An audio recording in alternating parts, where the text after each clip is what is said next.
Comment investir en bourse depuis la Suisse? Dans cette vidéo, je vais te montrer vraiment le process que j'utiliserais si je devais recommencer aujourd'hui de zéro.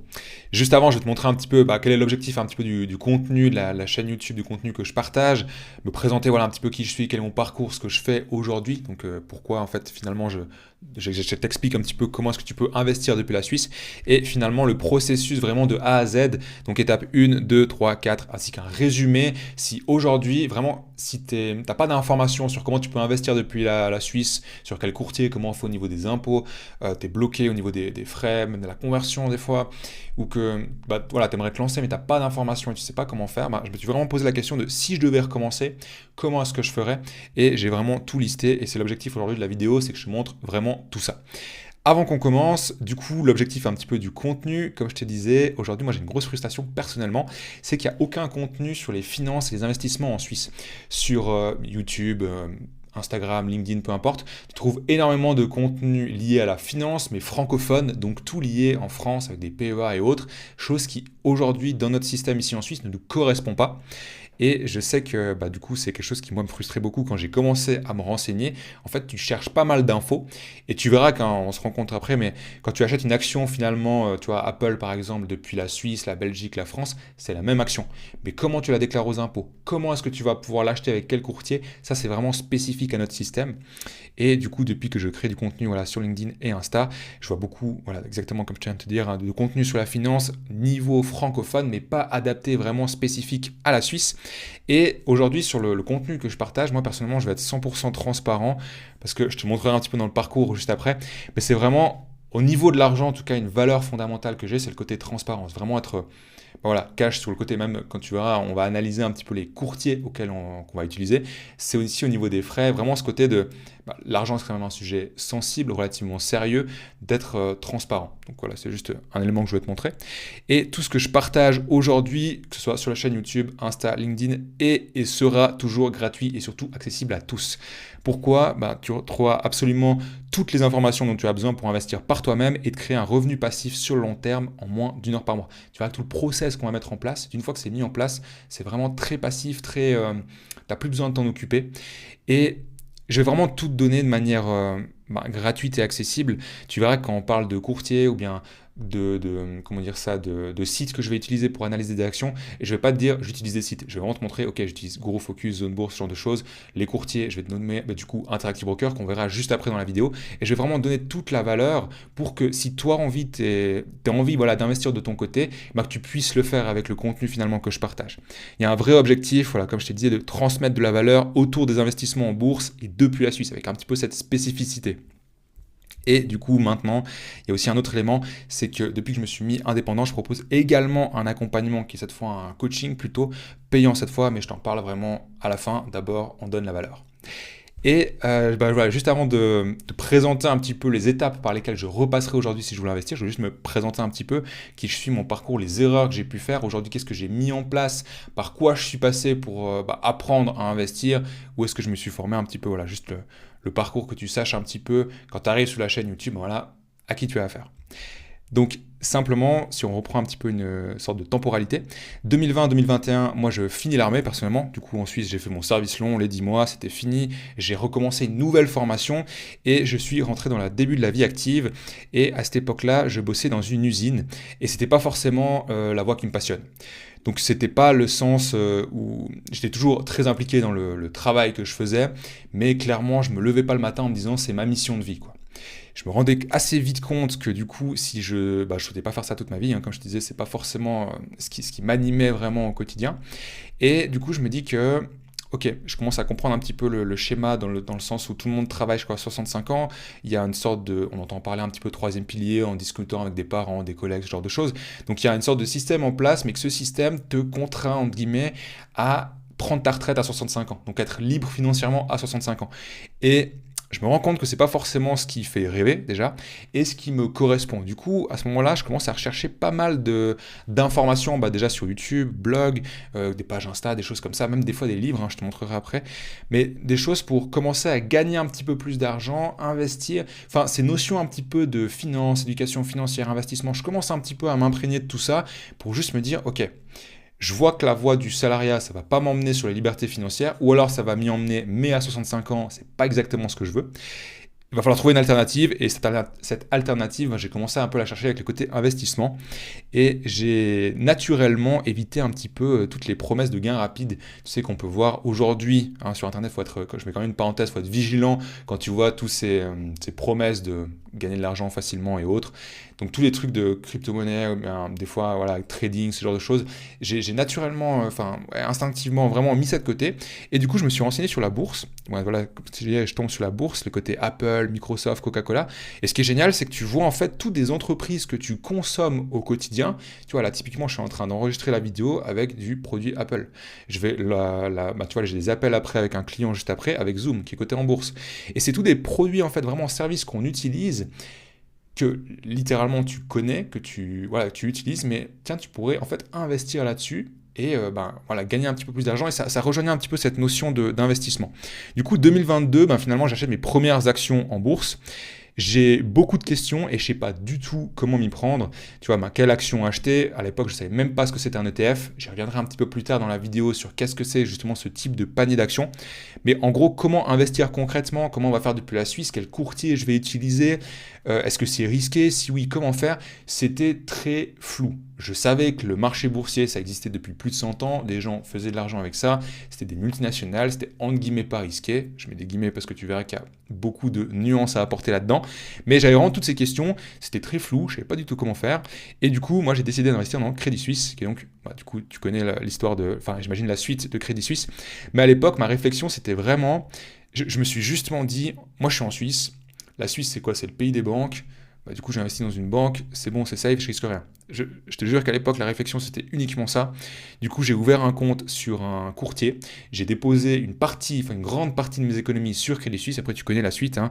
Sauf qu'en mars 2023, du coup, faillite de Crédit Suisse. Alors, c'est pas réellement une faillite parce que ça a été racheté par UBS, mais en gros, bref, t'appelles ça comme tu veux, mais c'était vraiment une faillite. Donc, l'entreprise a fait faillite, elle a été rachetée par son concurrent, UBS. Et là, en gros, pour moi, c'est un peu la claque. Pourquoi? Parce que j'ai littéralement perdu 10 000 francs. Ici, je te mets un peu la capture d'écran sur Swissquote, qui est donc le courtier que j'utilisais à l'époque. Et vraiment, quand je dis que j'avais mis une grosse partie de mes économies, j'ai respecté aucun principe de risk management, qu'on verra bien sûr par la suite. Mais c'est tous des éléments où, tu sais, tu diversifies, tu mets pas tous tes œufs dans le même panier. Certainement, tu as déjà entendu ça. Moi, à l'époque, je n'ai rien respecté, hein. Je suis vraiment parti du principe que je suis en Suisse, Crédit Suisse, ça fait 100 ans que ça existe, c'est bon, je risque rien, quoi. Au pire, ça va baisser un petit peu de 10%. Je peux m'en sortir avec moins 1000 francs temporairement. En plus, j'avais conscience de ce côté, c'est du long terme. Parce que pendant la période où j'ai acheté et la faillite, je voyais l'action baisser. Et moi, j'étais content de me dire, ouais, mais moi, je suis un investisseur, je vois à long terme, je suis capable d'encaisser en fait ces baisses de marché et tout. Et bon, mars 2023, là, c'était un petit peu différent. Et je vais être très sincère, financièrement, c'était pas comment dire ça, toi, 24 heures, t'as un peu la boule au ventre, voilà, c'est passé. Mais factuellement, tu vois, t'avais des pères de famille qui étaient à 5-10 ans de la retraite, qui perdent leur job, qui savent pas comment ils sont financièrement, avec des lourdes responsabilités derrière. Et moi, à l'époque, j'étais juste un jeune de 20 ans qui a perdu de ses économies, tu vois. Donc, niveau financier, c'était pas, comment dire ça, j'ai pas le terme, mais impactant. Mais au niveau du moral, c'était une putain de claque que j'ai pris dans la gueule. Et du coup, j'ai appris à contre-cœur mes plus grandes leçons, enfin une des plus grandes leçons en tout cas en investissement, c'est que du coup, tu n'investis que dans ce que tu comprends. Parce qu'à cette époque, si j'étais plongé dans les comptes de résultats, les bilans comptables, les flux de trésorerie de Crédit Suisse, tu peux pas deviner la faillite. Mais tu as des red flags à chaque étape où tu peux te dire, du coup, je mets pas mon argent là-dedans. N'investis pas de l'argent que tu as besoin. Alors ça, c'est heureusement une règle que j'ai respectée parce qu'à l'époque, j'étais encore chez mes parents, donc c'est pas les 10 000 francs là qui me servaient à payer mon loyer ou autre. Donc voilà. Et l'émotionnel est ton pire ennemi, peur de perdre et surtout l'avarice. Donc en gros, moi, quand j'ai investi ces 10 000 francs, c'était de me dire, putain, si je laisse cet argent sur un compte bancaire, je vais perdre de l'argent à cause de l'inflation, donc je me dépêche d'investir dans quelque chose que je ne maîtrise pas, que je ne connais pas. Et c'était un petit peu ces grosses leçons. Et à partir de ce moment-là, du coup, 2023-2024, j'ai un peu ce switch où je commence à suivre pas mal de formations pour apprendre à investir en bourse.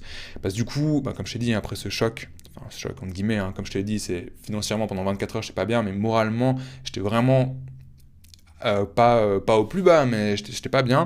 Et j'abandonne et je bosse à l'usine, je suis un petit peu condamné, du moins c'est l'histoire que je me répète un petit peu dans ma tête. Et bref, après quelques soucis un petit peu perso plus tard, c'est vraiment pas ma voie, donc le côté à l'usine. Et malgré la part financière, moi j'adore consommer du contenu vraiment sur la finance, et par la suite je me suis vraiment découvert une passion, et j'en ai fait mon métier d'ailleurs. Et je vois qu'en fait, malgré la perte, je continue à traîner sur des blogs, à aller sur YouTube, ce genre de choses. Et du coup, je change d'approche et je décide de me former sérieusement. À partir de là, j'investis pas en bourse. En fait, j'investis en moi. Et à partir de ce moment-là, je deviens vraiment une éponge à suivre des formations, des coachings, des mentorats, des séminaires. Et j'ai vraiment un déclic de mindset où ça a complètement changé ma vie par la suite. Mais j'ai investi fortement en moi. Et ici, je t'ai mis pas mal de petites captures d'écran que j'avais partagées sur Insta, mais j'ai, je pense, plus d'une vingtaine de bouquins sur le thème éducation financière, la finance pure, l'historique de la bourse. J'avais fait pas mal de formations en ligne. Des fois, c'était même juste un workshop d'un week-end. J'étais vraiment parti du principe que dès que je voyais quelque chose qui parlait de bourse, d'investissement, je prenais, j'achetais, j'investissais sur moi et je bouffais en fait du contenu presque comme ça. J'ai fait, je sais, pendant 6 mois là, des coachings en one-one tous les dimanches matins à 11h avec un groupe. J'avais fait des séminaires en présentiel où je suis parti à Genève, ça parlait d'indépendance financière avec du coup des entrepreneurs, des investisseurs. J'étais parti à Bruxelles aussi. Enfin, j'ai vraiment fait une phase où c'était absorber de l'information pour du coup développer mes compétences et que, entre guillemets, cet épisode Crédit Suisse ne m'arrive plus jamais. Et également, tout ce que j'ai un petit peu retenu de ces éléments, alors c'était ultra intéressant, j'ai énormément appris, mais du coup, c'était pas du tout adapté en fait à la Suisse. Donc en parallèle, j'ai changé d'emploi et j'ai travaillé comme conseiller financier ici en Suisse pour vraiment apprendre tous les rouages de notre système social, de les impôts, enfin tout ce qui est pas forcément lié à la bourse, mais ce qui est un petit peu dans j'allais dire les environs, mais ce qui est autour de la bourse. Ok. Et en gros, c'était aussi obtenir les formations qui sont reconnues officiellement par la FINMA, qui est donc l'organisme de surveillance des marchés ici en Suisse. Et en gros, les résultats de mes investissements en bourse m'encouragent du coup à continuer. Ici, de nouveau, je te mets quelques petites captures d'écran que j'avais partagées sur Insta. Mais donc, j'ai touché mes premiers revenus passifs directement en 2023. Voilà, j'avais flouté un peu les entreprises, mais c'est donc des dividendes qui ont été versés. Évolution de 12% de mon portefeuille sur l'année 2023. Et surtout, ce qui est le plus important, sur une année, c'est pas forcément représentatif, c'est plutôt sur le long terme. Ici, on voit une capture d'écran sur Interactive Broker où je peux comparer en fait mon time weight return, donc en gros, c'est ma performance de mon portefeuille par rapport à ce qu'on appelle un benchmark, donc un indice de référence. Et ici, c'est le S&P 500. Le S&P 500, c'est les 500 plus grosses capitalisations américaines. Tesla, Netflix, Amazon, ce genre de choses. Et on voit du coup en vert, c'est donc mon portefeuille. En bleu, c'est les 500 plus grosses entreprises américaines. Et en fait, on va comparer mes performances par rapport à un indice de référence. Et là, on voit que depuis 2022, je fais en moyenne mieux que le marché. Et je voulais juste te mettre une précision, parce que des fois, sur Internet, on voit beaucoup de gens qui disent « je fais mieux que le marché », etc. Et c'est ultra intéressant. Mais il faut mettre aussi l'envers du décor. Tu verras que quand on parle d'investissement, il faut voir le côté rentabilité corrélé au côté volatilité. Qu'est-ce que c'est? Donc la rentabilité, c'est combien d'argent tu as gagné. La volatilité, c'est quel risque tu as pris. Ici, on voit sur le tableau de gauche, donc c'est mon portefeuille sur Interactive Broker. À droite, c'est donc le S&P 500, les 500 plus grosses boîtes américaines. On voit donc la rentabilité qui est légèrement plus élevée, ce qui représente exactement ça. Mais ce qu'on voit aussi, du coup, c'est volatilité 17% et volatilité du marché 12%. Donc oui, j'ai une meilleure performance, mais j'ai pris plus de risques. Tu vois, de nouveau, je te le disais avant, le côté transparence, je suis vraiment ultra transparent parce que pour moi, c'est vraiment un sujet sensible et sérieux.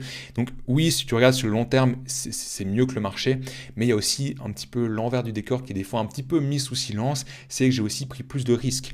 Et si tu vois ici le drawdown maximum, donc c'est la perte maximum en pourcentage du portefeuille, je suis à moins 13% et le S&P 500, lui, il est à moins 8%. Donc je dois émotionnellement encaisser des pertes qui sont plus importantes, pendant aussi une durée qui est plus importante, pendant 117 jours en moyenne pour mon portefeuille, pendant 65 jours en moyenne pour le S&P 500. Donc toujours à voir un petit peu entre les résultats qui sont montrés sur Internet, de voir aussi l'envers dans le sens la volatilité, quels ont été les risques qui ont été pris. Donc voilà, pour être totalement franc, un petit peu ce que je fais depuis 2022 avec tout ce que j'ai assimilé comme connaissance. Et du coup, 2025, aujourd'hui, donc avec le fait de travailler en tant que conseiller financier, j'étais plus réellement aligné avec le fait de vendre directement des produits d'investissement. J'ai une valeur fondamentale dans la vie, c'est que personne ne gérera mieux ton argent que toi. En fait, un truc pas qui me choquait, mais que je trouvais surprenant, c'est que la plupart des gens ont un troisième pilier en banque, en assurance, un fonds avec leur banque, ce genre de choses.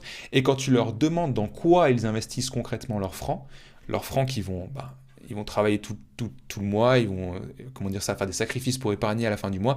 Et en fait, ils savent pas dans quoi ça part. Ils savent pas quels frais ils payent. Et il y avait vraiment ce truc de, en fait, personne va mieux gérer que ça que toi, donc autant que tu t'y intéresses, comme moi je l'ai fait. Et du coup, quand on voit aussi les études qui démontrent donc voilà, c'était juste pour dire que finalement tout le monde devrait, à mon sens, commencer à investir. Parce que quand on voit les études qui démontrent les performances de la bourse sur le long terme, et ce sera l'objectif un petit peu de cette chaîne YouTube de te montrer tout ça, quand on voit en fait les faibles risques qu'on va prendre sur une période de plus de 10 ans, donc de nouveau cette fois c'est sur une notion de long terme, on est vraiment sur de l'investissement en bourse long terme, on ne fait pas de trading sur du 2 semaines, 6 mois, ce genre de choses, donc vraiment sur plus de 10 ans, quand on voit que littéralement n'importe qui peut apprendre à investir, et qu'une fois que justement c'est mis en place, le temps et l'énergie que ça prend, c'est très passif. C'est des ordres qui sont permanents, qui partent en automatique depuis ton compte dans la Raiffeisen, l'UBS, jusqu'à ton courtier. C'est converti en dollars, ça achète un fonds et c'est fini. En fait, je suis absolument convaincu que tout le monde devrait, dès sa vingtaine, commencer à investir en bourse. Parce que l'effet long terme, et je te le montre ça juste après dans les différentes étapes, c'est vraiment quelque chose qui est à mettre en place. Et du coup, j'ai décidé de laisser tomber le côté conseiller financier où je vendais des produits. Et ce que je fais maintenant, c'est que j'accompagne les actifs en Suisse à investir par eux-mêmes pour se créer un revenu passif en moins d'1 heure par mois. Donc vraiment investir en bourse de manière autonome, de sorte à ce que les personnes que j'accompagne deviennent leurs propres conseillers financiers. C'est vraiment la promesse. Du coup, j'ai fondé ce que j'appelle l'Odyssée, qui est le nom du programme et de l'entreprise, effectivement. Et aujourd'hui, on a des élèves qui nous rejoignent en coaching tous les mois. Donc on est sur School, il y a Amanda, Maëlle, Mathieu qui ont rejoint récemment. Et on a aussi des élèves qui commencent à investir concrètement, mais cette fois par eux-mêmes. Donc on a aussi Jérémy, père de famille, Valentin qui avait commencé à la fin de ses études, et d'autres personnes qui ont commencé à investir par elles-mêmes. Et ça, je t'en parle un petit peu plus en détail vraiment à la fin de la vidéo. Donc voilà pour les 15 premières minutes de vidéo sur un petit peu ce que tu vas retrouver sur la chaîne YouTube, un petit peu les présentations, le parcours. Et maintenant, on va répondre concrètement à la question de si je devais aujourd'hui recommencer à zéro d'investir en bourse, comment est-ce que je me prendrais ? J'ai listé ça en étapes 1, 2, 3, 4 et je t'ai fait aussi un résumé avec évidemment une conclusion. Et tu verras que dans l'étape 1, on va pas du tout commencer à investir en bourse. Pourquoi ? Parce que tu te doutes bien qu'avec la claque des 10 000 francs perdus sur Crédit Suisse, il y a quelques notions de base à implémenter ou à appliquer dès le début avant de concrètement se jeter à corps perdu sur les marchés. En gros. Donc première étape, à mon sens, c'est vraiment prendre conscience de toute cette notion d'éducation financière. Finalement, déjà prendre conscience que c'est que l'inflation. Ici, je t'ai mis une étude de la BCV où on voit en fait du coup 100 000 francs de compte épargne. Donc tout simplement, si tu as 100 000 francs sur un compte épargne, qu'est-ce que ces 100 000 francs te permettraient d'acheter après 10 ans, 20 ans, 30 ans, etc. Une notion à avoir en tête, c'est que tes 100 000 francs, après 10 ans, tu auras toujours 100 000 francs affichés sur ton compte. Après 20 ans, 30 ans, tu auras toujours 100 000 francs affichés sur ton compte. Mais là où c'est subtil, c'est que ces 100 000 francs ne te permettront plus d'acheter des biens ou des services qui valaient 100 000 francs à l'année 1, enfin l'année 0 plutôt. Donc en gros, tes 100 000 francs d'économie aujourd'hui, après 10 ans, tu vois, qui te permettent d'acheter que des biens ou services qui sont environ à 75 000 francs, là à vue d'œil. Et après 30 ans, tu vois que tes 100 000 francs, de nouveau, tu te connectes sur ton compte de la BCV 30 ans après, tu auras toujours 100 000 francs indiqués. Mais ces 100 000 francs ne te permettront d'acheter des biens et services qui valent dans 30 ans plus que 40 000 francs. Je ne sais pas si la nuance c'est assez subtil, mais en gros c'est un petit peu ça l'inflation. C'est ton argent qui se dévalue dans le temps. Et du coup, avant de commencer à investir, vraiment une règle fondamentale, et je te mets à l'attention, c'est d'abord de commencer à posséder une épargne de précaution. En général, c'est entre 3 et 6 mois de l'équivalent de son salaire. C'est vraiment de l'argent que tu as de côté. C'est si tu arrives à un pépin dans la vie, tu as un souci de santé, il faut payer la franchise, tu as la voiture qui te lâche, il faut payer des réparations, ce genre de choses. Tu as vraiment de l'argent de côté, tu n'es pas contraint de devoir vendre l'argent investi. Donc d'abord, avoir de l'argent de côté, être conscient que l'argent que tu vas continuellement épargner, du moment que tu as ton fonds d'urgence qui est constitué, cet argent-là, il va se dévaloriser dans le temps et donc cet argent-là, l'investir. Mais vraiment avoir cette poche de sécurité. Ensuite, il va falloir suivre un process précis et méthodologique et comprendre comment on s'enrichit réellement. Ici, je te mets un schéma qui est ultra simple, mais pourtant que personne n'applique. Ici, tu as toi, ici, tu as ton argent, donc le but d'avoir un gros patrimoine élevé. Pour devenir libre financièrement, tu as 2 leviers sur lesquels jouer, il n'y en a pas un de plus. Tu as le premier qui va être d'optimiser tes charges, donc optimiser et contrôler les coûts, et d'augmenter tes revenus. C'est tout. Tout ce que tu as à faire, c'est de dépenser moins, gagner plus. Franchement, c'est tout. Mais pour commencer à investir en bourse, tu vas devoir d'abord commencer à maîtriser ce premier axe qui est dépenser moins. Donc dépenser moins, ça va être optimiser tes charges et aussi contrôler tes coûts. Donc les charges, ça va être tout ce que tu payes tous les mois, les loisirs, les impôts, les assurances, ce genre de choses. Il va vraiment falloir d'abord apprendre à maîtriser cet axe, là où tu verras que tu as un seuil limite. Un seuil limite, pourquoi? Parce que finalement, tu vas au minimum devoir payer un loyer, de la nourriture, des assurances. Tu peux toujours, on va dire, optimiser un petit peu ton lifestyle, mais tu ne pourras pas descendre en dessous de zéro. C'est pas possible de dépenser 0 francs tous les mois. Et du moment que tu maîtrises ce côté optimiser et contrôler ses coûts, là, tu vas pouvoir passer au deuxième axe qui est augmenter ses revenus via l'investissement, via une activité à côté, l'entrepreneuriat. Tu verras que même pour gagner plus, on a encore 2 leviers sur lesquels jouer, l'activité, le revenu de l'activité et le revenu du capital. Nous, on va se concentrer sur le revenu du capital, c'est-à-dire prendre son épargne et la faire travailler pour nous en l'investissant dans un actif, donc la bourse. Et après, tu verras que c'est ultra varié dans le revenu du capital, tu peux l'investir en immobilier, en crypto-monnaie, en montres de luxe, enfin peu importe, il y a plein d'actifs encore qui sont un petit peu exotiques. Et sur le côté de l'activité, le revenu de l'activité, tu pourrais viser des augmentations de salaire par exemple, une activité à côté, l'ancienne entreprise. Enfin, tu as différentes façons de jouer encore sur ce levier. Et nous, on va vraiment se concentrer sur revenu du capital via la bourse. Et là, entre guillemets, il n'y a aucune limite parce que plus tu investis, il n'y a pas de plafond en gros. Mais vraiment important de d'abord maîtriser ce côté dépenser moins et contrôler ses coûts. Et ici, je te mets un autre schéma qui est de nouveau ultra simple et qui vient reprendre un petit peu ça. Ce schéma, il vient de Alex Hormozy, qui est un entrepreneur américain. Il prend la métaphore pour le côté des business. On va prendre la métaphore la métaphore du saut percé, donc c'est le schéma qu'il explique, est corrélé pour les entreprises, mais nous on va appliquer ça à un budget, ce qui est exactement la même chose. En gros, si aujourd'hui tu as un patrimoine qui est faible, mais que dans ton saut, donc imaginons que le lot que tu mets, c'est l'argent que tu vas épargner, investir, enfin l'argent que tu vas mettre dans ton patrimoine. Si dans ton patrimoine aujourd'hui tu as des fuites, parce que tu ne contrôles pas tes dépenses, elles ne sont pas anticipées, tu as des dépenses qui sont impulsives, tu as des abonnements qui sont inutiles, tu payes trop d'impôts, tu as des assurances qui sont trop élevées, tu as plein de fuites à droite à gauche, en fait se concentrer directement sur gagner plus, ce qui est littéralement ce que la plupart des gens font en visant des augmentations de salaire, en investissant à tout va, et bien tu vas simplement mettre beaucoup plus d'argent dans un seau qui a déjà plein de fuites. Donc en fait, au lieu d'avoir des petites fuites, tu auras des grosses fuites. Je ne sais pas si c'est très clair, mais en gros, c'est un petit peu ça la métaphore, pour vraiment appuyer sur le fait qu'il faut d'abord, et je sais que c'est excitant de vouloir d'abord gagner plus d'argent, mais vraiment, et s'il y avait un truc que je pourrais revenir dans le passé et me corriger au moment d'acheter ces actions Crédit Suisse, c'était de d'abord maîtriser ces taxes avant de vouloir aller sur le côté gagner plus. Donc pour moi, la première étape, c'est de prendre conscience de ce côté de l'inflation, avoir un fonds d'urgence et ensuite d'abord maîtriser en fait le côté optimiser et contrôler ses coûts, ce qu'on va voir du coup dans l'étape numéro 2 qui est littéralement mettre en place un budget, le respecter et l'optimiser. Tout le monde a un budget, tout le monde sait un petit peu combien il gagne tous les mois, combien il dépense, mais personne ne l'a déjà optimisé, voire là de manière précise et détaillée, et surtout personne ne le suit dans le temps. Ce qui est important, c'est vraiment d'avoir une évolution dans le temps de ton budget, de est-ce que je suis en train d'augmenter mon taux d'épargne, d'économiser de plus en plus de mois en mois, comment est-ce que je fonctionne par rapport à ça. Deuxième solution, du coup dans l'étape 2, ça va être de mettre en place un troisième pilier. Je vais revenir et je vais faire des vidéos vraiment précises sur le côté système social en Suisse, la différence 3A bancaire, assurance, ce genre de choses. Donc je t'invite, je profite aussi du coup pour t'abonner à la chaîne, comme ça tu ne rateras pas en fait ce type de vidéo. Je ne vais pas rentrer en détail maintenant, je vais t'expliquer un petit peu comment fonctionne le système des retraites ici en Suisse. Mais donc en gros, quand tu arrives à la retraite, ici le graphique, il veut bien que, ici tu es ton 100% de ton salaire actuel quand tu arrives à 65 ans à la retraite. Le premier pilier et le deuxième pilier, c'est l'AVS. Donc l'AVS, c'est l'assurance vieillesse et survivant. La LPP, c'est le deuxième pilier, donc la loi sur la prévoyance professionnelle. Ces deux piliers, ensemble, selon l'OFSP, donc l'Office fédéral de la statistique, ça représente en moyenne entre 50 et 60% de ton dernier revenu quand tu arrives à la retraite. Donc si tu te bases uniquement sur l'État et ton employeur pour épargner un peu tous les mois, quand tu arrives à la retraite, tu vois littéralement ton salaire divisé par 2. Et maintenant, on a la possibilité en Suisse de faire ce qu'on appelle un troisième pilier, un 3A, parce qu'il est lié. Ensuite, on a des 3B qui sont non liés. Je ne vais pas rentrer dans les détails. De nouveau, je ferai des vidéos explicatives pour vraiment faire la distinction entre ces notions.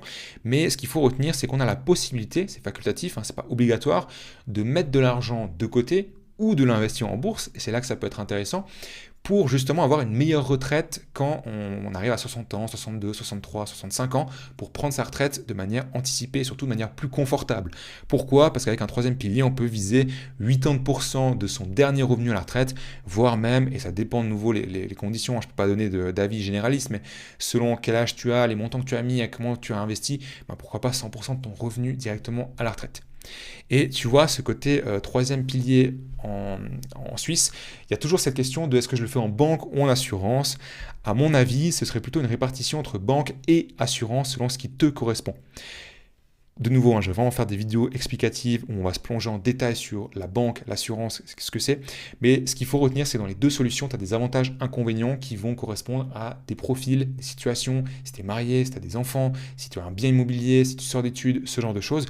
Et il faut toujours réfléchir en où. Donc, est-ce que je fais troisième pilier, ne pas réfléchir en ou, donc est-ce que je fais troisième pilier bancaire ou assurance, mais en et. Donc, ne pas réfléchir dans le sens où je mets en opposition deux solutions, je fais banque ou assurance, et au contraire réfléchir en et dans le sens où je vais profiter des deux solutions.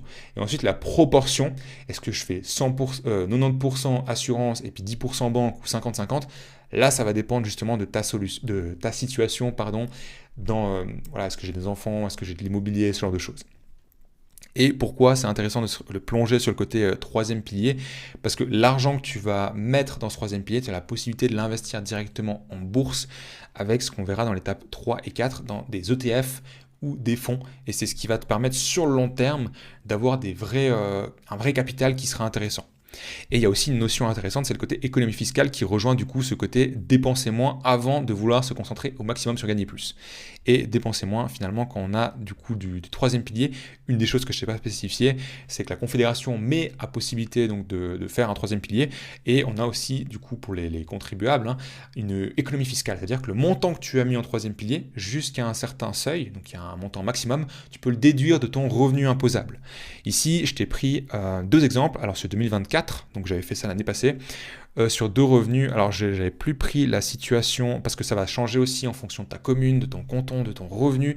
Je ne sais plus alors j'ai pas exactement, tu vois, j'ai plus le revenu que j'avais mis la canton, la commune, mais c'était exactement les deux mêmes situations, mais il y avait une fois une contribution au maximum au troisième pilier et une fois il n'y avait pas de contribution. Donc on voit en fait la charge fiscale estimée, elle sera de 7047 francs si tu ne cotises pas au troisième pilier, et elle sera de 5453 francs si tu cotises au maximum au troisième pilier. Donc en gros, en faisant une cotisation au maximum au troisième pilier, tu vas économiser par année 1594 francs d'impôts, donc c'est ce que tu vas payer littéralement en moins. Donc en réalité, sur les 2024, c'était 7056 francs qu'on pouvait mettre au maximum. Donc en fait, quand tu fais 1594 divisé par 12, ça te fait une économie, son troisième pilier de côté que 5462, ouais, ça lui fait une économie de, si tu regardes les 500 et des poussières que ça te coûtait par mois pour mettre 7056. Attends, je me suis perdu, je recommence.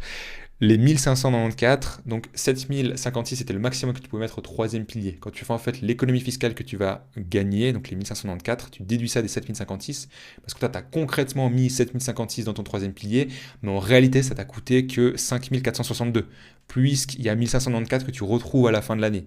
Et si tu fais les 5462 divisé par 12, ça te fait 455 francs par mois, là où si tu prenais les 7056 divisé par 12, je crois que ça te faisait juste 500 francs ou un truc comme ça.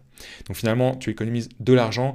Et ici, je t'ai mis une autre possibilité, c'est en plus de faire de l'investissement dans le troisième pilier, tu pourrais aussi faire ce qu'on appelle du rachat de deuxième pilier. De nouveau, je ne vais pas rentrer en détail, je ferai vraiment des vidéos pour expliquer en quoi c'est avantageux, quels sont aussi les inconvénients, en quoi ça va te limiter, quelles sont les restrictions, et comment tu vas pouvoir encore optimiser tes impôts avec du rachat de deuxième pilier. Et en quoi chaque certificat de prévoyance est vraiment différent et unique. Mais de nouveau, on reste vraiment sur ce côté, je dépense moins, et en même temps, je suis en train de commencer à gagner plus, parce qu'on épargne pour la retraite et on investit. Donc ça, c'est vraiment la deuxième étape. Troisième, ce serait déjà de comprendre un petit peu comment fonctionne la bourse et surtout de commencer le plus tôt possible. Ici, je vais te montrer deux principes. Le premier, donc, c'est les intérêts composés. Celui qui les comprend s'enrichit, celui qui ne les comprend pas les paye. C'était une citation d'Albert Einstein. Alors, sincèrement, je ne suis pas sûr qu'il ait vraiment dit ça. Je crois que partout sur Internet, on peut retrouver ça. Je mets une parenthèse, je ne suis pas sûr si c'est vraiment lui qui l'a dit. Mais voilà, vu que la citation est connue, elle est assez parlante. Je trouvais ça intéressant. Et ici, je vais te mettre la distinction entre des intérêts simples et des intérêts composés. Des intérêts simples, c'est ce que tu vas retrouver sur un compte bancaire. Des intérêts composés, c'est ce que tu vas retrouver quand tu investis. Et pour du coup illustrer cette image, ce graphique, où on voit que les intérêts simples sont linéaires et les intérêts composés sont exponentiels, on va juste prendre un petit exemple. Donc en gros, les intérêts simples, c'est comme si tu laisses 100 francs sur ton compte bancaire demain et tu as un rendement à 10%. Alors, il n'y a aucun compte bancaire au monde qui te donnera un rendement de 10% sur ton épargne. Enfin, si c'est le cas, tu m'appelles. Mais c'était juste pour prendre un exemple vraiment simple pour le côté des chiffres. Donc en gros, l'année 1, tu auras 10 francs de gain, si on veut bien. Parce que 100 francs à 10%, l'année 1, tu auras 10 francs. Donc fin de l'année 1, tu auras 110 francs. Deuxième année, tu vas de nouveau faire 10% sur le capital que tu as déposé. Et c'est là que la nuance est subtile. Tu vas de nouveau faire 10% sur 100 francs, le capital que tu as déposé, donc de nouveau 10 francs de plus, ce qui fait qu'à la fin de l'année 2, tu as 120 francs au total sur le compte. Puis l'année 3, c'est exactement la même mécanique, tu as 10% sur le capital déposé, donc tu auras 10 francs de plus, donc à la fin de l'année 3, tu auras 130 francs. Ça, c'est les intérêts simples, où on voit que c'est linéaire dans le temps. Maintenant, les intérêts composés, donc là où c'est exponentiel, on prend la même situation, tu as 100 francs que tu investis en bourse à 10%. De nouveau, c'est pas c'est juste représentatif, enfin c'est pas représentatif de ce que tu peux avoir en termes de résultats en investissement, c'est juste pour les calculs qui soient extrêmement simples. Si à la fin de l'année 1, du coup, tu as tes 100 francs qui travaillent à 10%, tu as donc 110 francs sur ton compte d'investissement. Et à la fin de l'année 2, là où c'est différent, c'est que tu n'auras pas 10% sur le capital que tu as investi, mais tu auras 10% sur le solde à la fin de l'année 1. Donc en fait, c'est 110 francs qui vont travailler à 10%. Donc à la fin de l'année 2, tu auras 11 francs de gain, ce qui fait qu'à la fin de l'année 2, tu as 121 francs, ce qui est légèrement supérieur que les intérêts simples, mais c'est un tout petit peu plus. C'est la même mécanique du coup pour la troisième année, ce sera en fait les 121 francs qui vont travailler à 10%, ce qui va faire que tu vas gagner 12 francs 10 et pas 10 francs. Et donc à la fin de l'année 3, tu auras 133 francs 10, ce qui est très légèrement supérieur aux intérêts simples. Et c'est pour ça que tu vois qu'en fait dans les premières années, il y a un écart qui est vraiment minime, mais plus le temps passe et plus en fait les intérêts sont exponentiels. La courbe est exponentielle et tu vas gagner d'argent. Donc ça, c'est vraiment pour comprendre la mécanique intérêt simple, intérêt composé. Et ici, tu vois, de nouveau, on est dans une phase de compréhension de marché avant d'investir concrètement. Et je voulais te montrer aussi un élément qui est ultra intéressant avec ces calculs de projection de capital investi en bourse. Il n'existe que 3 leviers pour décupler ton capital final en bourse et je vais te les présenter. Et il n'y en a qu'un seul sur lequel tu peux réellement activer, si on veut bien. Les 3 leviers, c'est le rendement, le montant et le temps. En gros, le rendement, si tu investis sur un actif qui fait 10% par an ou un actif qui fait 5% par an, à la fin de l'année, tu n'auras pas le même résultat. Sauf que 10%, 5%, c'est complètement hors de ton contrôle. Personne ne peut te garantir un actif qui va te générer 12% par an, 10%, c'est une promesse qui n'est pas viable. Donc ça, c'est un levier qu'on ne peut pas maîtriser. Le deuxième, c'est le montant. Si tu investis 1000 francs ou 50 000 francs, tu n'auras pas les mêmes résultats à la fin. Seulement, le montant, il est généralement hors de notre contrôle.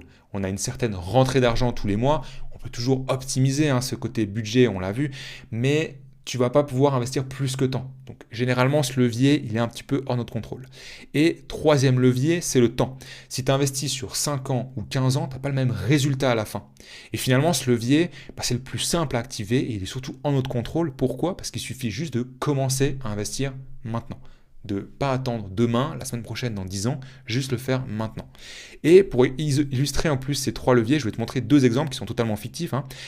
Et ce qui est génial en fait dans ce levier c'est le seul qui est en notre contrôle, c'est que c'est aussi le plus puissant. C'est celui qui a le plus gros impact sur le résultat à la fin.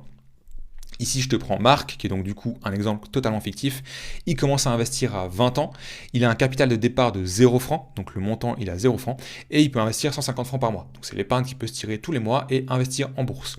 Ici, je te mets un calculateur d'intérêt composé que tu peux retrouver facilement sur Internet. Donc, tu vois, capital investissement initial, j'ai juste mis 1 franc, hein, j'ai pas mis les 0 francs simplement parce que sinon mon Google Sheet il plantait. Investissement régulier, donc 150 francs par mois. Taux d'intérêt, alors j'ai mis 7%, donc c'est une moyenne, hein, si tu regardes le MSCI World, il fait entre 7 et 8% par an. Donc 7%, durée 45 ans, hein, donc de ces 20 ans à 65 ans, donc le temps qu'il le sépare jusqu'à la retraite, il y a 45 ans qu'il le sépare. Inflation, j'ai mis 2% qui ont été pris en compte. Ça veut dire qu'à la fin de 45 ans, en investissant 150 francs par mois en partant de zéro, il aura 304 000 francs en bourse. Ici, ce qu'on voit, c'est ce que je viens de te montrer, hein, donc la courbe qui est exponentielle. Et ce que je vais te montrer aussi, c'est ce graphique qui est ultra intéressant. En rouge, on a le total des versements. Donc, c'est les 150 francs qui ont été versés par Marc de ses 20 ans à 45 ans. Donc, c'est littéralement l'argent qu'il a dû épargner à la fin de mois, sacrifier un petit peu. Donc, c'est vraiment ce qu'il a dû mettre son réveil le matin, travailler, gagner de l'argent. Donc, ça représente quasiment un quart de son argent total. En vert, c'est les intérêts gagnés. Donc, c'est l'argent qui a été généré par son argent. Donc, littéralement, les 223 000 francs, il n'a jamais eu besoin de se lever, de travailler le matin, de mettre un réveil, de faire des sacrifices et tout. Et c'est ça qui est fou avec la bourse, c'est que finalement, tu sais, avant, on explorait le côté revenu de l'activité, revenu du capital. L'intérêt de la bourse, c'est que tu investisses massivement ton revenu de l'activité, donc de ton activité salariale, indépendante, dans la bourse, pour qu'un jour, ton revenu du capital te génère suffisamment de revenus pour te passer du revenu de l'activité. C'est la mécanique, la liberté financière, mais tu vois un petit peu le principe. Et c'est vraiment fou de se dire qu'en fait, il y a littéralement 223 000 francs qui ont été générés sans que tu aies besoin de travailler. C'est littéralement, toi, tu as juste dû épargner ça et ça a généré ça sur du long terme. Et là où je vais te montrer que le levier du temps est ultra intéressant, si je te prends un autre exemple, qui est du coup Eric, de nouveau facultatif, il commence à investir cette fois à 35 ans, donc bien plus tard. Il a un capital de départ de 10 000 francs, parce qu'il est déjà à un certain stade dans sa vie, il a des économies, une situation financière, il a déjà 10 000 francs à investir dès le départ, et il peut investir 600 francs par mois. Donc bien plus que du coup Marc. Et de nouveau, ici, je te fais un calculateur d'intérêt composé. C'est donc 10 000 francs de départ, 600 francs à investir tous les mois. Ici, on est toujours au même rendement, 7%. Et ici, on n'est plus que sur 20 ans. Pourquoi? Parce qu'entre les 35 ans et 65 ans, donc il le sépare jusqu'à la retraite, il y a un horizon de temps de 20 ans. Donc bien moins inférieur que du coup le premier exemple. De nouveau, il y a 2% d'inflation, ça a été pris en compte.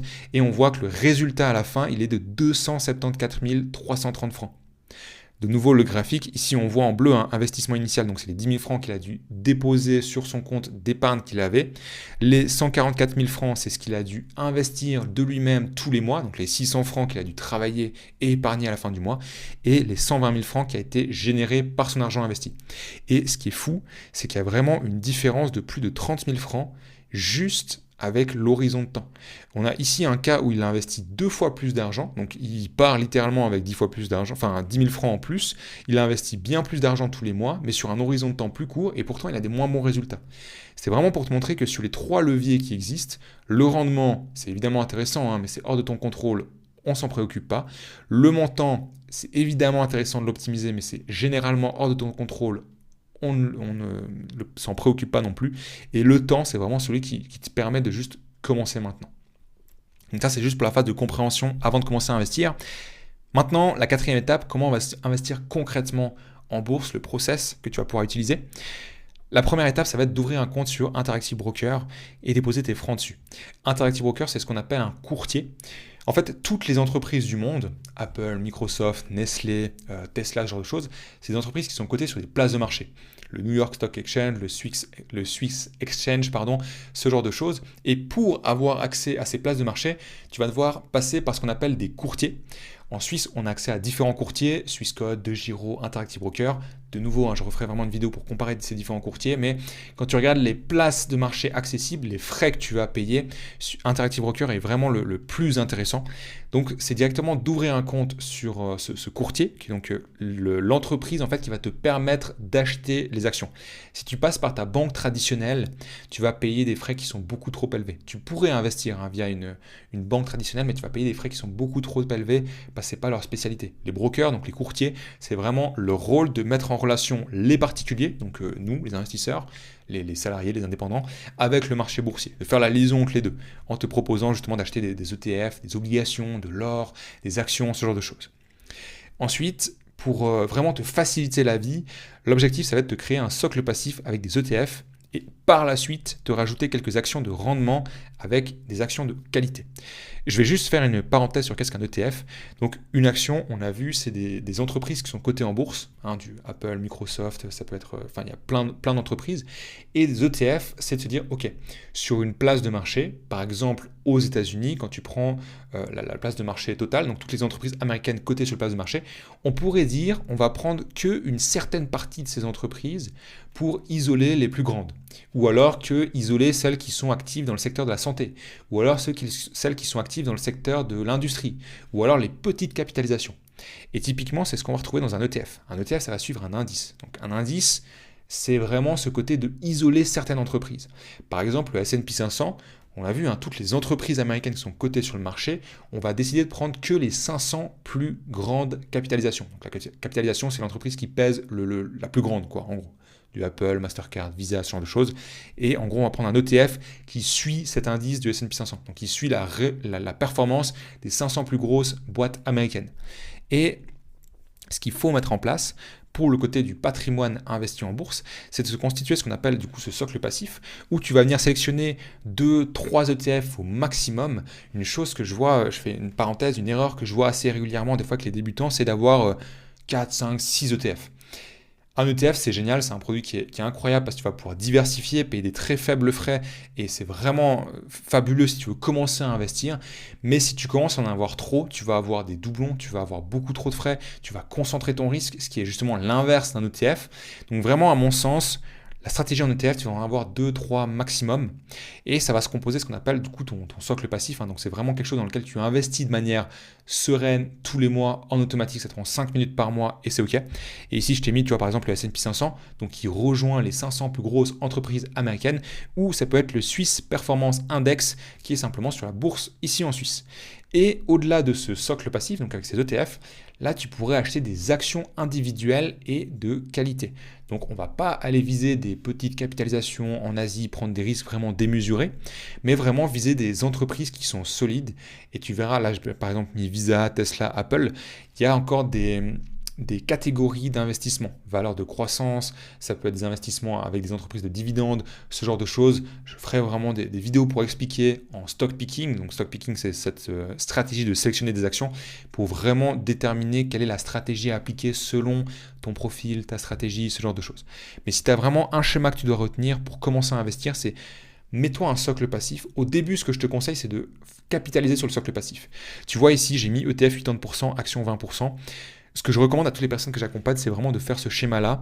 Et ensuite, si ton socle passif est à 50%, puis tes actions sont à 50% ou 70, 30, 90, ça va dépendre de ton profil, ta stratégie, tes objectifs, ton horizon de temps, ce genre de choses. Mais dans un premier temps, concentre-toi sur un socle passif qui est relativement important.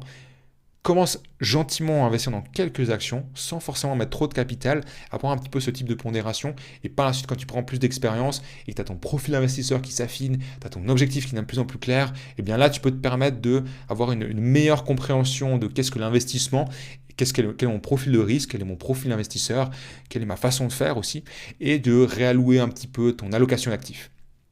Donc un petit peu concrètement, voilà comment tu peux faire. Et par la suite, du moment que tu as concrètement du coup ouvert un compte sur Interactive Broker, tu as déposé tes premiers francs, tu les as convertis en dollars, que tu as pu acheter le S&P 500, le Swiss Performance Index, quelques actions, tu vas pouvoir en fait suivre ton rendement et compare-toi au S&P 500. Donc ici, c'est plus pour la partie, si tu investis dans des actifs, des actions plutôt, tu vas pouvoir comparer en fait ce que tu fais par rapport à le S&P 500 ou un autre indice. Donc ici, tu peux utiliser soit directement Interactive Broker, ou c'est le graphique que je t'ai montré avant. Ici, tu pourrais sélectionner par exemple le MSCI World. Le MSCI World, ça prend en fait la totalité du marché boursier mondial pour voir ce que les actions du monde entier, Europe, Suisse, États-Unis, Inde, pays émergents, ce genre de choses, font et voir si en fait les actions que tu sélectionnes ici font un petit peu mieux que le marché ou pas. Donc savoir si finalement tu fais des bons choix d'investissement ou pas, ou voire même si tu sélectionnes des ETF qui sont un petit peu plus spécifiques, savoir si par rapport à la moyenne du marché total, c'est un bon ETF que tu as sélectionné. Donc vraiment une chose que tu peux faire en place pour vraiment contrôler si tu prends des bonnes décisions, c'est de simplement en fait regarder ton rendement et le comparer avec un benchmark, donc un indice de référence. Tu peux utiliser directement Interactive Broker qui te le propose facilement, ou tu peux utiliser aussi un logiciel là, open source qui est vraiment bien, qui est gratuit, Portfolio Performance. Je te conseille de le télécharger, c'est vraiment gratuit. Et en plus, depuis Interactive Broker, ce qui est génial, c'est que tu peux extraire tous les comptes, pas les comptes, les ordres que tu as passés dans un PDF, tu le glisses dans Portfolio Performance et te génère un rapport en quelques secondes. Et ça te donne les frais que tu as payés, les impôts, les conversions de dollars à francs, parce que du coup, nous, on dépense dans notre vie quotidienne en francs suisses. Donc, ce qui nous intéresse, si on a gagné 1000 dollars, c'est OK, c'est intéressant, mais c'est en francs suisses concrètement combien j'ai gagné en pouvoir d'achat. Donc, tu vois, c'est un logiciel que je te conseille de télécharger puis de t'intéresser, qui est ultra important et qui est vraiment génial. Donc maintenant, si je devais juste résumer un petit peu ces 4 étapes finalement et la méthodologie derrière pour commencer à investir. Donc si je te fais le résumé, ici c'est finalement, donc là je t'ai mis juste un interface un petit peu de l'accompagnement, c'est de comprendre vraiment les bases de l'éducation financière. Comment ça fonctionne d'avoir un fonds d'urgence, l'inflation, qu'est-ce que c'est, qu'est-ce qu'une action cotée en bourse, pourquoi nous en tant qu'investisseurs on va donner notre argent à une entreprise, qu'est-ce qu'un produit-service, qu'est-ce qu'elle vend. Vraiment avoir une compréhension avant de passer à l'action. Le secret, tu verras, c'est le côté implémenté. Donc juste passer à l'action, mais avant de passer à l'action, il faut vraiment avoir une compréhension de savoir ce que tu fais. Parce que moi à l'époque, personnellement, j'aurais voulu savoir avant d'investir dans Crédit Suisse. Deuxième étape, ultra importante, c'est de se créer un budget qui te correspond et avoir un fonds d'urgence. Ici, je te mets quelques outils pour créer ton budget et surtout le suivre dans le temps. L'important, tout le monde a un budget, mais personne en fait le suit dans le temps. Regarde son taux d'épargne, regarde combien il épargne d'argent de plus en plus de mois en mois. Ici, tu peux utiliser un simple Excel, Google Sheet. Je t'ai mis l'application ici MoneyWiz qui est gratuite et qui est ultra bien parce que tu peux connecter, je crois, quelques comptes en banque et surtout avoir depuis le téléphone ou l'ordinateur. Et tu as énormément d'applications aujourd'hui en 2025 qui te permettent de suivre ton budget. Et pour le côté des banques en ligne, ce que je te conseille aussi, tu peux avoir Neon, Yuza qui te permet d'avoir beaucoup plus de clarté en fait sur ton patrimoine. Et pour le côté gestion de budget et même stocker un fonds d'urgence, ce type de banque en ligne, c'est vraiment le top. J'ai à titre privé Neon et You et c'est vraiment excellent. Et c'est quelque chose que je te recommande dans la phase de créer un budget et avoir un fonds d'urgence. Troisième étape, c'est d'optimiser tes impôts grâce au système suisse. Donc vraiment, on reprend d'abord le premier axe, maîtriser et contrôler ses coûts. C'est le côté créer un budget, avoir un fonds d'urgence. Payer moins d'impôts, vérifier ses assurances, ce genre de choses. Ici, pour le côté troisième pilier, tu peux investir sur le côté bancaire avec ce qu'on appelle VIAG, Fin Pension, Frankly. Ça va être des éléments, alors je ne suis pas sûr pour la prononciation, mais ça va être des troisièmes piliers qui te permettent d'investir directement dans des ETF. On verra par la suite la distinction entre un fonds de gestion actif et un fonds de gestion passif. Tu verras qu'il y a beaucoup d'avantages, inconvénients qui penchent plutôt pour les fonds de gestion passifs.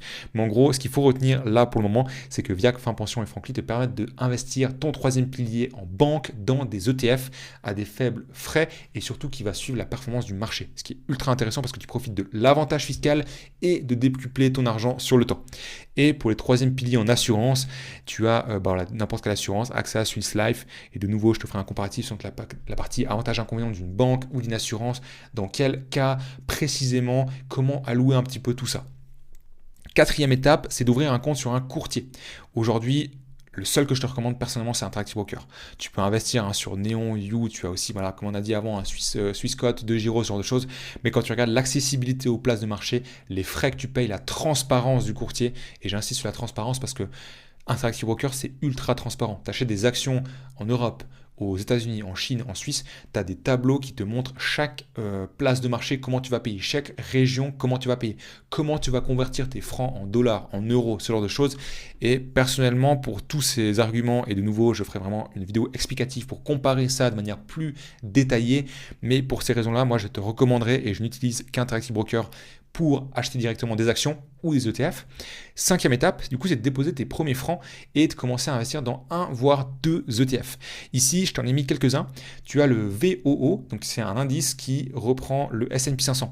VOO, c'est simplement un ETF de l'émetteur Vanguard. C'est donc une entreprise qui propose cet ETF et ça reprend les 500 plus grosses entreprises américaines. Ici, on a le VT. Donc le VT, c'est de nouveau de Vanguard. Ici, quand tu vois les trois lettres ici, c'est ce qu'on appelle des tickers. Donc en gros, quand tu vas sur Google ou sur Interactive Broker et tu tapes VOOVTCHSPI, tu vas tomber directement sur l'ETF où tu pourras voir les frais, la date de création, la liquidité, enfin toutes les informations générales de l'ETF. Parce que finalement, quand tu veux suivre le S&P 500, il existe des dizaines, des centaines d'ETF qui le font. D'émetteurs différentes avec des conditions différentes, les dividendes vont être capitalisants, vont être distribuants, les frais vont pas être pareils, la liquidité va pas être pareille, enfin il y a plein d'éléments qui vont changer. Ici je t'en mets quelques-uns qui sont intéressants. Donc tu peux suivre les 500 plus grosses entreprises américaines, tu peux suivre l'ensemble du marché boursier, donc le VT c'est l'émetteur Vanguard et c'est la totalité du marché boursier. Comme on a dit, ça va être principalement, je crois que 60 ou 70% de l'ETF c'est sur les États-Unis, mais tu vas avoir la Suisse, l'Europe, les pays émergents, l'Inde, l'Asie, ce genre de choses. Et tu as aussi le CHSPI qui suit du coup les actions en Suisse. Parce que c'est intéressant du coup de voir des fois un ETF qui est dans la monnaie dans laquelle on consomme et qui suit les entreprises que l'on consomme tous les jours, Nestlé, Roche, ce genre de choses, et qui est aussi dans la région dans laquelle on habite. Donc du coup, par exemple, CHSPI, des actions en Suisse. Et sixième étape, finalement, c'est d'investir dans des actions de qualité qui augmentent leurs dividendes dans le temps. Ici, je t'ai mis quelques exemples. Tu as Visa, Microsoft, Salesforce, Booking. Donc c'est vraiment, si on reprend un petit peu ce schéma, c'est d'abord avoir un socle passif qui est solide et ensuite viser en fait des actions individuelles. Et tu verras qu'une des stratégies à appliquer, c'est viser des faibles dividendes. Et j'y reviendrai sur qu'est-ce que les dividendes dans d'autres cours. Mais des dividendes qui sont faibles, mais qui augmentent de manière continue dans le temps et surtout croissante et importante. Viser des actions, et c'est une erreur que je vois beaucoup trop souvent chez les investisseurs qui achètent des actions individuelles, c'est de viser des actions avec des dividendes qui sont à 2, 5, 7%. Sur le papier, c'est incroyable. C'est génial d'avoir des rendements à 7%. Qui ne signerait pas, sincèrement ? Enfin, pour un dividende, donc pour un revenu passif. Mais quand tu regardes en fait la rentabilité de la boîte, l'augmentation du chiffre d'affaires, le bénéfice, enfin la part du bénéfice que l'entreprise contribue, alloue au versement de dividendes, c'est pas viable sur le long terme, c'est catastrophique. Donc viser des entreprises qui ont des faibles dividendes, mais qui les augmentent fortement dans le temps. Donc voilà les 4 étapes que si je devais recommencer aujourd'hui, ce que je ferais concrètement. Donc vraiment comprendre les bases, poser un budget, avoir un fonds d'urgence, optimiser mes impôts, investir via un troisième pilier en banque et en assurance, ouvrir un compte sur Interactive Broker, commencer avec des ETF, très simple, aller dans le basique, pas forcément aller chercher des ETF avec des smart beta, c'est des filtres qui sont encore supplémentaires, vraiment prendre S&P 500, marché boursier, la Suisse, et ensuite, vraiment avec de l'expérience, après avoir affiné son profil, sa stratégie d'investisseur, aller acheter des actions.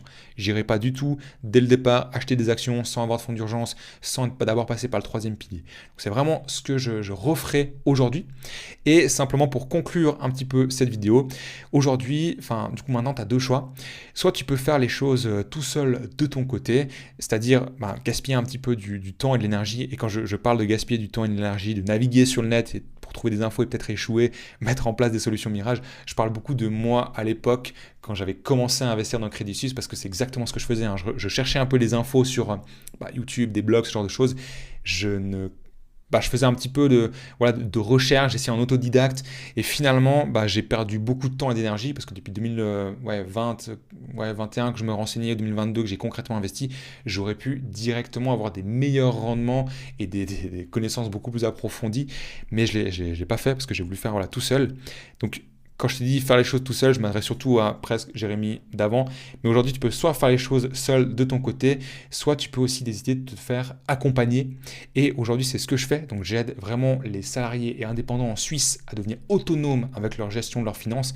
Alors, je n'ai pas de produits d'investissement à te vendre. C'est vraiment des connaissances. Moi, ce que je t'enseigne, c'est vraiment pour que tu sois autonome avec tes investissements et que tu sois en mesure d'investir en bourse depuis la Suisse. Je t'ai mis un lien directement dans la description de la vidéo. C'est un lien vers un calendrier. Donc simplement, on s'appelle pendant 30-45 minutes. L'objectif, c'est une discussion. Il n'y a pas de pression, il n'y a pas de stress, c'est rien. C'est juste voir aujourd'hui où tu en es, ce que tu as déjà mis en place, quel est ton objectif pour voir si déjà moi je suis la bonne personne pour t'aider. Et si c'est le cas et que ça t'intéresse, comment est-ce qu'on pourrait le faire. C'est évidemment sans engagement, ça ne t'engage en rien. Tu peux me dire non, tu peux ne pas prendre l'appel ou simplement à la fin des 45 minutes dire écoute, je réfléchis, ça ne m'intéresse pas ou autre. Il n'y a aucun problème. Je te remets le bouton du coup, il est vraiment en description. C'est juste vers mon agenda. Et voilà, pour directement le premier cours un petit peu sur la méthodologie que j'appliquerai si je vais recommencer de zéro, je t'invite fortement à t'abonner directement à la chaîne YouTube, voire me rejoindre sur Instagram. C'est là que je partage vraiment tout le contenu, hein. Comme je t'ai dit, le but du contenu, c'est vraiment que ce soit absolument tout gratuit. Et tu vois que ici, je t'ai littéralement tout donné, Interactive Broker, les courtiers, voilà, fin pension, Viax, ce genre de choses. Il y a vraiment un vrai côté de transparence et je t'invite à juste voilà, t'abonner si ça t'intéresse, si tu veux voir par la suite les différents sujets qu'on n'a pas pu explorer en détail dans cette vidéo. Et je te souhaite directement une belle fin de journée ou une belle soirée. Ciao!